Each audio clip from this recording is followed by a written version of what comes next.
நான் தீபக் குமார். நான் உங்களுக்கு ஸ்மால் பிசினஸ் கன்சல்டிங் பத்தி எக்ஸ்பிளைன் பண்ண போறேன். ரொம்ப சிம்பிளா எக்ஸ்பிளைன் பண்ண போறேன். தமிழ்ல தான் எக்ஸ்பிளைன் பண்ண போறேன். தேவையான டேர்ம்ஸ் மட்டும் இங்கிலீஷ்ல வரும்.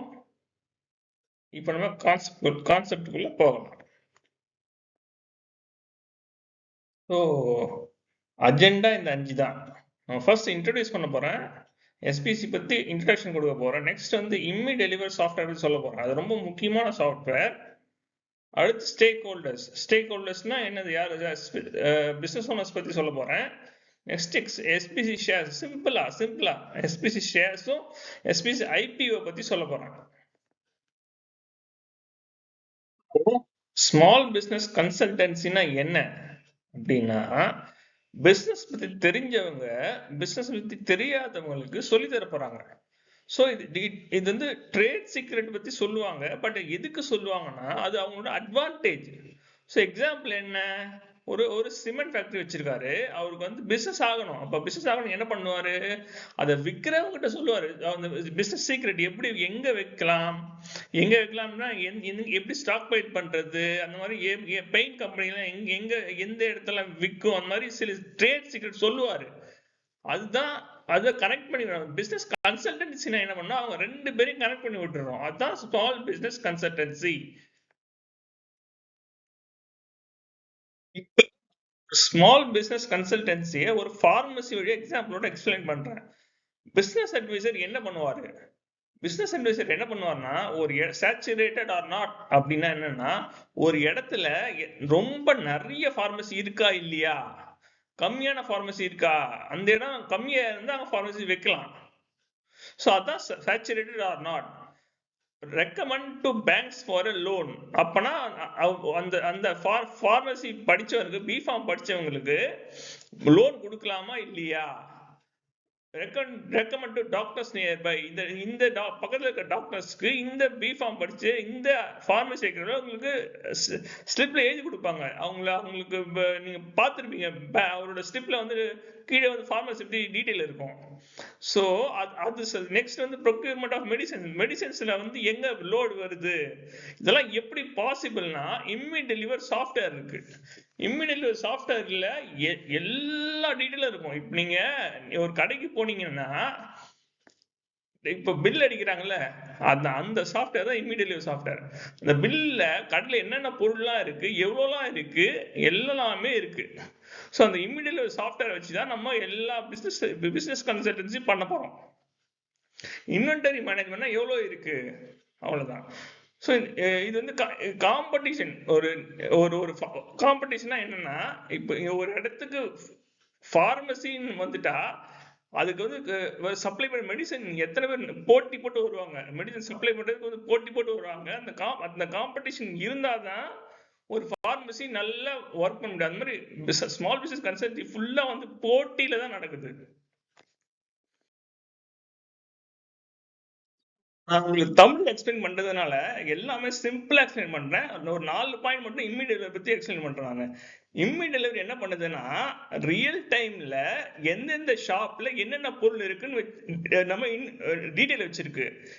இப்போ என் கம்ப்யூட்டர்ல இருந்து இந்த ஊர்ல இருக்கிற எந்த கடையில எந்த பொருள் இருக்குன்னு என்கிட்ட வந்து டீடைல் இருக்கு. இப்போ நான் வந்து ஒரு ஒரு ஒரு இப்போ என்கிட்ட வந்து ஒரு மெடிக்கல், நான் ஒரு டாக்டர்கிட்ட போனேன். அவர் எனக்கு மருந்து சீட்டு எழுதி கொடுக்குறாரு. நான் என்னால் வந்து அந்த கடைக்கு போய் வாங்க முடியல, ஏன்னா எனக்கு உடம்பு சரியில்லை. அதனால் நான் என்ன பண்றேன், என் செல்போன்ல வந்து மெடிக்கல் பிரிஸ்கிரிப்ஷன் போட்டோ எடுத்து என்னோட இம்மீடியட் சாஃப்ட்வேர் அப்டேட் பண்ணிட்டேன்னா, அது என்ன பண்ணும், எல்லா மெடிக்கல் ஷாப் இங்க இருக்கிற இந்த ஊர்ல இருக்க எல்லா மெடிக்கல் ஷாப்புக்கும் போயிட்டு அது எந்த கடையில இருக்கோ அந்த ஆள் பிக்கப் பண்ணிட்டு நேரம் என் வீட்டுக்கு வந்து கொடுத்துருவான். இதுதான் இம்மி டெலிவர். அது ஒரு எக்ஸாம்பிள். அது மாதிரி ரியல் டைம்ல அது ரியல் டைம் அப்படின்னா, இந்த நேரத்துல எந்த பொருள் எந்த கடையில இருக்கு, கொஞ்ச நேரத்துல அது காலி ஆயிடும். அந்த டீட்டெயிலும் இருக்கு. கடைக்கார இதை நீங்க மேனுவலாவும் செய்யலாம், இல்ல ஆட்டோமேட்டிக்கா ஃபீட் பண்ணி வைக்கலாம். மேனுவலாவும் செய்யலாம். அது கேட்கும், இப்ப இந்த பொருள் இருக்கா அப்படின்னு கேட்டா அவர் இல்லைன்றாரு. அவர் செக் பண்ணிட்டு இல்லைன்னு, இல்லைன்னா ஆட்டோமேட்டிக்காவும் போட்டுக்கலாம் 4 பொருள் இருக்கு அப்படின்னு. ஸோ இது ரியல் டைம், மேனுவலாவும் செய்யலாம், இல்லை ஆட்டோமேட்டிக்காவும் செய்யலாம். அதே மாதிரி அட்வர்டைஸ்மெண்ட் பார்க்கலாம். அட்வர்டைஸ்மெண்ட்னா இப்போ வந்து உங்க ஷாப்போட பொருளை விற்கிறத பொறுத்து, உங்க ஷாப்ல என்னென்ன ஒரு பொருள் விற்கிறீங்களோ அதுக்கு பொறுத்து அட்வர்டைஸ் போடுவாங்க. இங்க இந்த பொருள் வாங்கலாம், நீங்க இந்த பொருள் விற்குது அப்படி. அதுதான் எக்ஸாம்பிள் ஆஃப் இம்மிடெலிவர். ஸோ ஸ்டேக் ஹோல்டர்ஸ் பத்தி ஏற்கனவே எக்ஸ்பிளைன் பண்ணியிருந்தோம். ஸோ அகைன் ஜஸ்ட் ஒரு ஜிஸ்ட் கொடுக்குறேன். நியூ அண்ட் எக்ஸிஸ்டிங் ஆர்கனைசேஷன்ஸ், அதாவது இப்ப புதுசா ஒரு ஆர்கனைசேஷன் மட்டும் இல்லாம ஏற்கனவே இருக்கிற ஆர்கனைசேஷனும் சேர்ந்துக்கலாம். ஏன்னா பிகாஸ் தே ஆல்சோ அதாவது அவங்களும் வந்து இதுல வந்து பார்ட்டிசிபேட் பண்ண விரும்புவாங்க, அதனால அவங்களும் வரலாம். லார்ஜ் ஆர்கனைசேஷன்ஸ், பெரிய பெரிய ஆர்கனைசேஷனும் வரலாம் வந்து அவங்க வந்து இப்போ ஒரு பெரிய கம்பெனி இருக்கு, அவங்க சின்ன கம்பெனிக்கு வந்து இப்போ சிமெண்டே எடுத்துக்கோங்களேன், அது சிமெண்ட் ஃபேக்டரி இருக்கு, அதை வந்து விற்கிறதுக்கு தேவையானதெல்லாம் சின்ன சின்ன எல்லாமே பெரிய பெரிய ஃபேக்டரி இருக்கு, அதை வந்து விற்கிறது வந்து ஸ்மால் ஆர்கனைசேஷன் தான். இப்போ ஒரு கார்மெண்ட் ஃபேக்டரி இருந்தா கூட அதை விற்கிறதெல்லாம் எல்லாம் வந்து சின்ன சின்ன கடையில தான் விற்பாங்க. ஸோ அதனால large organisation, small organisations, industry body என்னது, ஒரு ஒரு ஒரு ஃபர்னிச்சர் விற்கிறவங்க வந்து அவங்க எல்லாம் ஒன்னா சேர்ந்து ஒரு இண்டஸ்ட்ரி சேர்ந்து ஒரு ஒரு ஆர்கனைசேஷனை உருவாக்குவாங்க. we can talk, அவங்களோட நம்ம வந்து என்ன தேவைகளோ அவங்களுக்கு தேவையானதா செய்யலாம். டெக்னாலஜி பண்றது தான் என்னன்னா வெப்சைட் உருவாக்குற, வெப்சைட் அடிக்கிறவங்க, வெப்சைட் கிரியேட் பண்றவங்க. ஃபின்டெக்னா என்னன்னா ஜிபே இருக்கு, ஜிபே, போன்பே, அதெல்லாம் ஃபின்டெக்.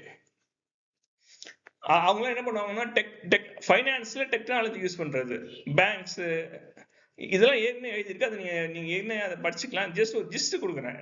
ரிசர்ச் ஆர்கனைசேஷன் என்னன்னா புதுசு, அதாவது ஏன் ரிசர்ச் ஆர்கனைசேஷன் பண்றோம்னா யார் என்ன கண்டுபிடிப்பான்னு தெரியாது நமக்கு, அதனால நம்ம கண்டுபிடிச்சிட்டு இருக்கிறது பெட்டர். திடீர்னு ஒருத்தவங்க வந்து ஏதாவது புதுசா கண்டுபிடிச்சு அது வந்து ரொம்ப ரொம்ப யூஸ்ஃபுல்லா இருக்கும். அதனாலதான் ரிசர்ச் ஆர்கனைசேஷன் எப்பயுமே நம்ம வச்சுக்கிறது.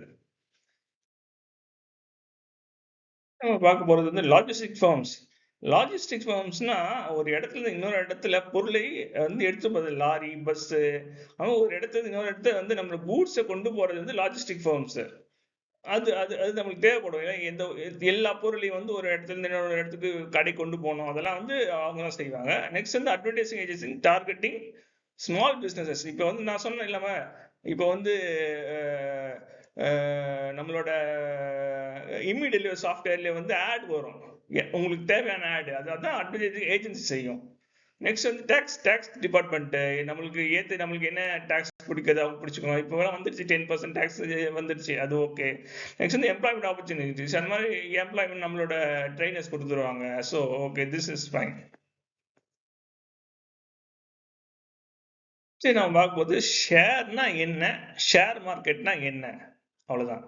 ஷேர்னா என்னன்னா ஒரு பெரிய கம்பெனி இருக்கு, அதுல வந்து நான் ஒரு பாகத்தை வாங்கி வச்சிருக்கேன், ஷேர்.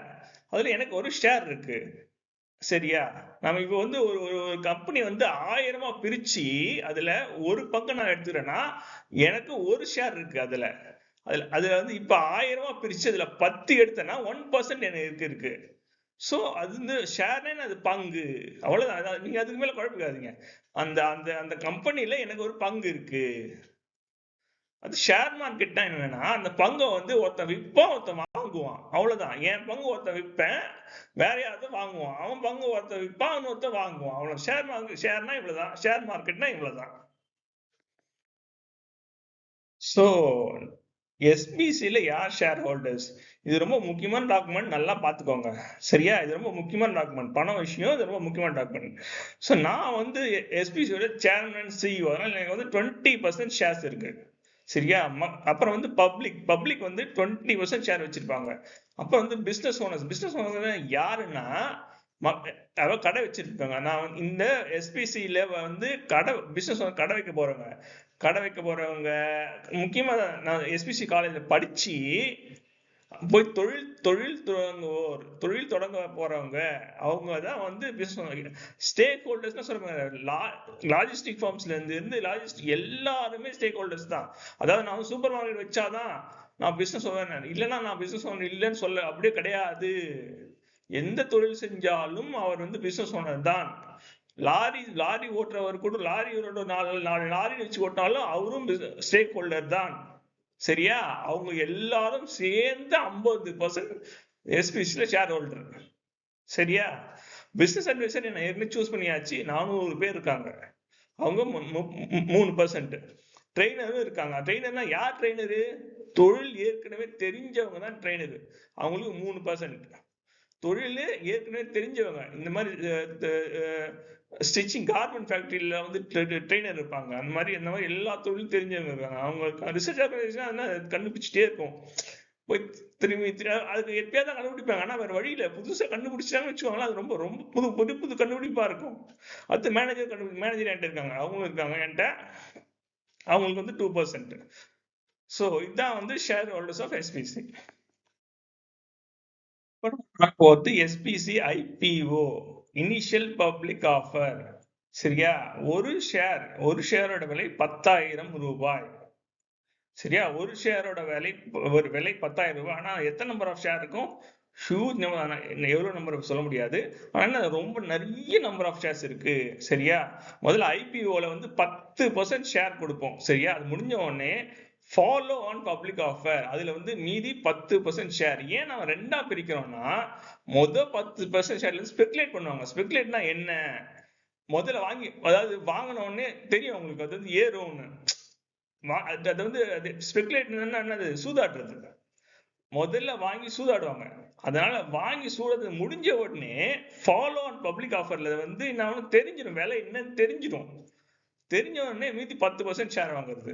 ஆனா நம்மளது வந்து அப்படி ஒன்றும் அவ்வளோ அஃபெக்ட் ஆக போறது இல்லை. ஏன்னா வந்து இது வந்து ரொம்ப பெரிய போது ரொம்ப பெரிய கம்பெனி, அதனால வந்து தைரியமா வாங்கலாம். அப்படி உங்களுக்கு வந்து கொஞ்சம் தயக்கம் இருந்தால் ஃபாலோ ஆன் பப்ளிக் ஆஃபர்ல வந்து மீதி 10% வாங்கிக்கலாம். ஸோ நெக்ஸ்ட் வந்து என்னன்னா வந்து எம்ப்ளாய்மெண்ட் ஸ்டாக் ஓனர்ஷிப் பிளான். இது எப்படின்னா என்னன்னா, என்கிட்ட வேலை செய்யறவர், அதாவது இது வந்து பிசினஸ் ஓனர்ஸ் கிடையாது, ஸ்டேக் ஹோல்டர்ஸ் பிசினஸ் ஓனர்ஸ் கிடையாது, எங்ககிட்ட வேலை செய்யறவங்க. அதாவது எப்படின்னா பிசினஸ் அட்வைசர்ஸ், மேனேஜர்ஸ் சொன்னா இல்லையா, அவங்களுக்கு வந்து எப்படின்னா வெஸ்டிங் பீரியட் உண்டு.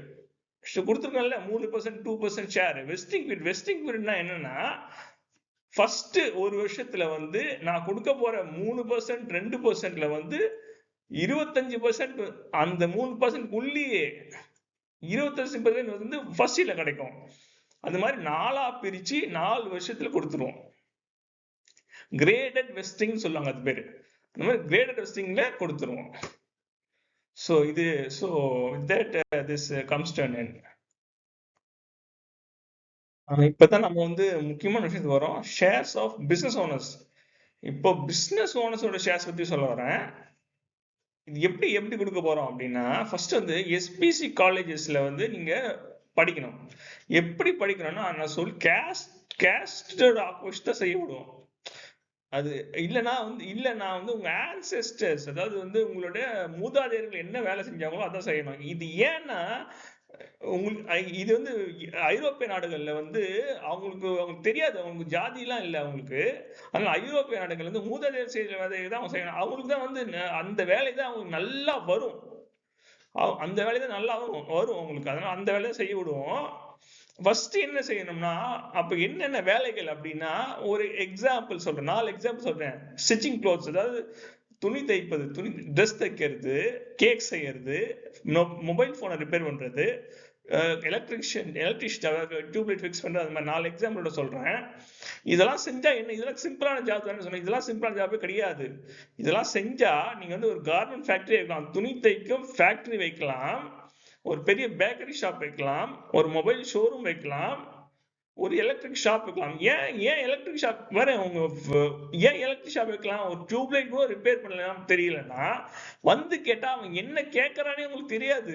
எலக்ட்ரிக் ஷாப்ல உட்காந்துக்கிட்டு அவன் சொல்லுவான் ஒரு டியூப்லைட் என்னன்னே தெரியாது அது உங்களுக்கு. அப்படி எப்படி உங்களுக்கு என்ன எப்படி வேலை செய்வீங்க? அந்த ஷாப் எப்படி நடத்துவீங்க? ஒரு மொபைல் ஷாப்ல வந்து கேட்டா என்னன்னே தெரியாது.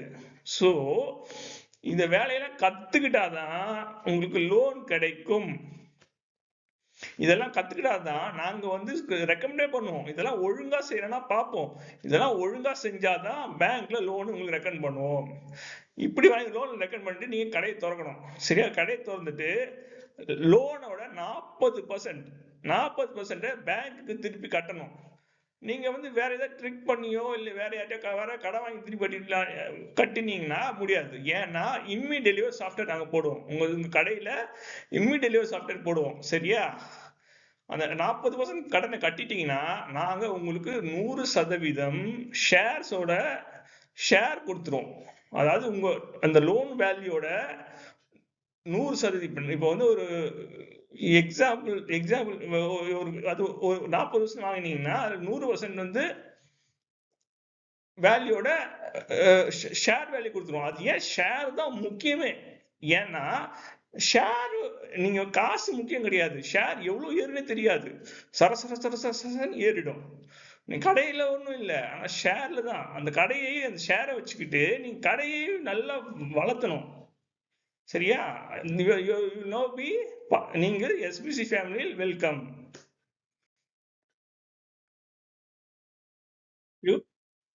உங்கள் தொழில் சிறப்பாக வளர வாழ்த்துக்கள்.